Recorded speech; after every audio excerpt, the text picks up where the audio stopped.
What is going on, everybody? Today I'm going over Pepsi stock, ticker symbol PEP. Before we even go there, let me tell you that I love Pepsi company, Pepsi stock, long-term forever stock for me, with the 3% dividend plus the deal that they made with Beyond Meat about a month ago to make some Pepsi Beyond Meat snacks, stuff like that. Either way, we're gonna go over the financials and we're gonna find the fair value of Pepsi stock. So let's get started with that. I'm gonna show you guys something before we go over all the numbers. Pepsi, if you don't know, is not just Pepsi. Yes, it tastes great. I love it. I don't know how Warren Buffett drinks Coke, to be honest with you. I just love the taste of Pepsi a lot more, and that's why I picked Pepsi for my own forever portfolio. But that's just me, not a financial advice. But look what they have. Do not think that Pepsi is just the drink. They have those brands under the Pepsi, umbrella. Pepsi, of course. Lay's. I'm sure you eat Lay's. A lot of people do. I eat Lay's from time to time. It's tasty. Mountain Dew, that's under the Pepsi brand. Doritos, a lot of you guys love Doritos. Guess who owns Doritos? Pepsi. Guess what else? Gatorade. A lot of you, plus all the players in the sports NBA, they drink Gatorade. Guess who owns Gatorade? Pepsi. Tropicana for the orange juice that you see on the shelves on Walmart. Quaker Oats if you want to eat some oatmeal and you think it's healthy, even though there's tons of sugar in it.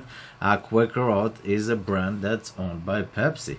Lipton tea, iced tea, ice lemon tea, all those tea. Guess who owns them? Pepsi. Let's keep going. We got ourselves just the Frappuccino bottle that you see on the shelves. Yeah, cool. Let's keep going. I didn't know. I'm surprised. That makes me even more bullish. Aquafina, the water bottle. Ruffles, if you eat that from time to time. Cheetos, a lot of people love to eat Cheetos. Keep going, it's not stopping there. Brisk, okay, haven't tried this. Tostitos, tons of people love Tostitos, including myself. Fritos, that's a brand as well. Diet Pepsi, okay. Nothing special here. Mountain Dew, we talk about it. Sierra Mist, also belong to Pepsi. 7-Up also belong to Pepsi. Yeah, all those brands. Miranda Orange, okay. And we got two more. We got Walkers. That's interesting. I haven't heard about this one. And Pepsi Max. Plus now all the Beyond Meat snacks that they will add into the table in the years to come. Pepsi is a forever stock. They pay 3% dividend. I'm gonna go over all the financials numbers right now. I'm just telling you that I am super bullish on Pepsi. It's not gonna make me 10x, but it is gonna be here for my kids, grandkids, and so on forever, in my opinion. And they are gonna grow, and I will enjoy the dividend by then. So let's get moving with Pepsi now. The price of $132. I'm gonna find the fair value to get into my Excel and see exactly what the price of Pepsi should be. We got ourselves a couple of numbers. Our market cap $180 billion. Again, you're not gonna 10x that, but you are gonna enjoy a 3.09, let's say 3.1% dividend yield of almost $4, not almost, more than $4, $4.09 per annual, which is pretty awesome. They pay quarterly. So in order to find the fair value of Pepsi, I need to put this number in the Excel. Earning per share trailing 12 months, $5.12. And this number in the Excel as well. Next 5 years growth per annual 7.8%. So this is the level of Walmart. If I remember correctly, Walmart is also growing by 7% a year. Again, it's not gonna be a Tesla 10x or anything like that, or Fiverr. Check my Fiverr video. I highly recommend. Either way, that they're gonna grow. This is a mature company, and yeah, they're still growing, and all those brands that they have. And let's be honest, yeah, comment below. I drink Pepsi because it tastes better than Coke. Pepsi tastes better than Coke. No matter how much marketing budget Coca-Cola have, you can't spin that. Pepsi just tastes a lot better than Coke, in my opinion, and I drink Pepsi. And this is an Excel that I made how to value a stock like Warren Buffett. You can grab a copy in the description below and find the fair value of any stock that you want to evaluate, as long as you got two positive numbers. EPS, we just found out that it's a positive $5.12, and growth $7.80. As long as you have two positive numbers, you can find the fair value of each and every stock that you want. Go grab yourself a copy from the description below. That being said, in order to find the fair value, which is right here, of Pepsi stock, we need the AAA bond yield, and we're gonna do that after we will go over the financials numbers of Pepsi stock. So let's get going. I'm in the income statement of the finance tab. Let's see what we got. I want to see that it's growing. This is 2020. They are growing. They're growing. That's a super stable rate, a predictable rate. 64 billion 2018, 67 billion 2019, 70 billion 2020, 3 billion every single year. It's pretty good.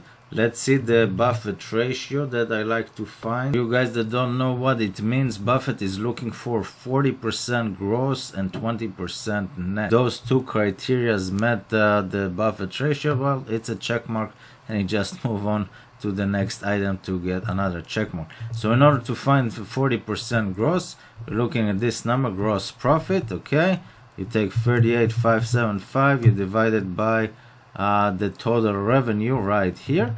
Okay, the 70 million. So let's do that.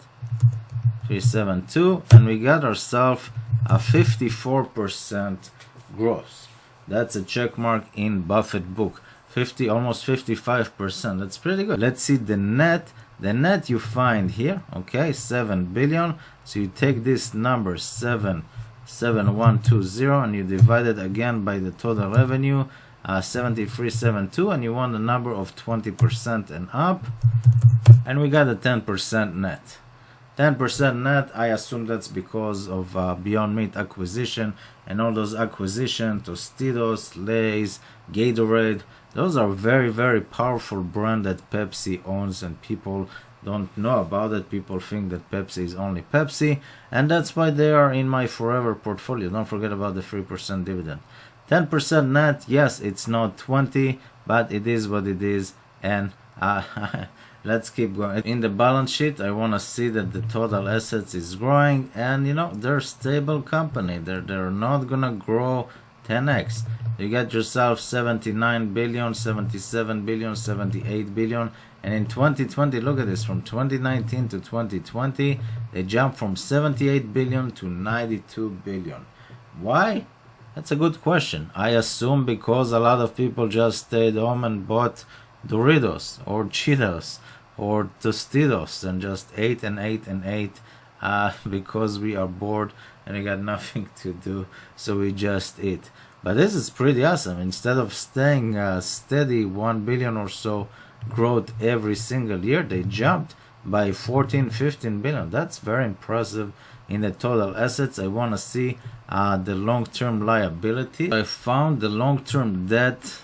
It will take Pepsi almost 6 years to pay off their long-term debt. 5 years and let's say, I don't know, 9, which is 9 months, quarter, give or take. Almost 6 years to pay off their long-term debt. Buffett is looking for a number of 4 years and below. Now I understand why he bought Coca-Cola, purely on financial numbers. But to be honest with you, I love Pepsi. That's all. Just like the deep F guy value. I just like the stock. I just like the taste of Pepsi better than the taste of Coke. It's that simple. And while the financials numbers are not like perfect, and you know, 6 years to pay off their long-term debt instead of 4, it is what it is. I'm not gonna. They're expanding. They keep expanding. They're all these Beyond Meat products, all those brands. Someone needs to pay for owning Gatorade, you know, Tostitos, and then tons of other stuff. Someone needs to pay for that, and that's why I saw the share price fell from 150 to 130 after they announced the Beyond Meat deal. That's more money to purchase that and make the deal. No, it comes from somewhere, but They can still pay their long-term debt in 6 years instead of 4. It is what it is. I still love Pepsi.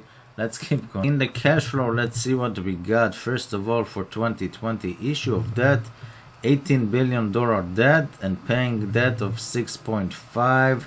So they got themselves another, let's say, $11 billion in debt. Why did they do that? Probably for the Beyond Meat deal. And probably that's what got the shares down 10%. And probably that's a good buying opportunity at 132 instead of 150. But they added another $10 billion in debt. It's not ideal. It's not ideal. With that being said, they did a buyback in 2020 of $2 billion. That's good. A year before that, they did $3 billion. A year before that, they did $2 billion. Year before that, $2 billion. So every year they're burning or doing a buyback of This isn't crypto. Doing a $2 billion buyback, which is pretty awesome. Let's see the free cash flow. Free cash flow, we got 6.4 billion compared to 5.4. So they added almost $1 billion. It was 6.1 before. They're expanding. They're just buying and buying and buying more and more brands and more deals. And the Beyond Meat, we don't know. I haven't tried the Beyond Meat snack. It doesn't exist. Maybe a year from now it will be in existence and it will be a bestseller. All those snacks. I don't know. I don't know how to react to this deal. It was super bullish for Beyond Meat. That's a different story. This company is expanding like wildfire. But for Pepsi, this is an enigma. This is a mystery, and shareholders don't like uncertainty. We don't know for a fact that the Beyond Meat snacks will be a hit. We know for a fact that the Gatorade is a hit. We know for a fact that the Doritos is a hit, Cheetos is a hit, Tostitos is a hit, and tons of others. But we have no idea what's gonna happen with Beyond Meat snacks, and that's what put pressure on the sell price. And maybe it's a buying opportunity if you're not already in. We're gonna find the fair value of Pepsi next. Yeah, found the number of Pepsi corporate bond yield right here, 3.6. You just Google Pepsi corporate bond, and once I click enter, I'm gonna find the fair value of Pepsi stock as well as the price that Buffett will be a buyer if he's gonna buy Pepsi, which he won't because he already owns Coca-Cola, but that's a different story. Basically, the price that we will be a buyer is 33% discount from the fair value. So let's find the price of Pepsi. Before we do that, guys, let me introduce myself. My name is Ziv, also known as Finance After 40. If you gain value from everything that I do, subscribe to my channel, hit the bell notification, all that good stuff. Grab a copy of this Excel in the description below, and please check my description. There are tons of valuable links. Yes, I do get paid if you buy some stuff, but I'm not just gonna put spammy stuff. There's pretty awesome stuff. Motley full finance newsletter. There's a $250,000 business credit if you want to get some business credit. It doesn't affect your personal. There's a debit card for your kids if you have any that you control the debit card and teach your kids about financial education. Tons of good stuff. That being said, guys, let's find the fair value of Pepsi stock. So, $150. Okay, yeah, it's where we were like 2 months ago, a month and a half ago, when Beyond Meat declared a deal. 150. Yeah, the financials, you know, I would give the financials 7 out of 10. They're not ideal. There's not a lot of upside if you don't own Pepsi shares as of today. At least according to this formula, do your own due diligence. The price that ideally you would be a buyer is $100, 101, which is you know, it's a lot. It's like 25% down from here, and the upside is about 13-15%, give or take. Sure, that's at least for now. Every year I can do an update, or every couple of months. Pepsi is not gonna do you 10x. I love Pepsi. I own Pepsi long term before that, and I'm gonna hold Pepsi long term for forever because of the dividend and because I basically like to drink Pepsi. That's basically why. I hope this was valuable to you guys. Subscribe to my channel, and I will see you in the next video. Thank you guys very much. Bye bye.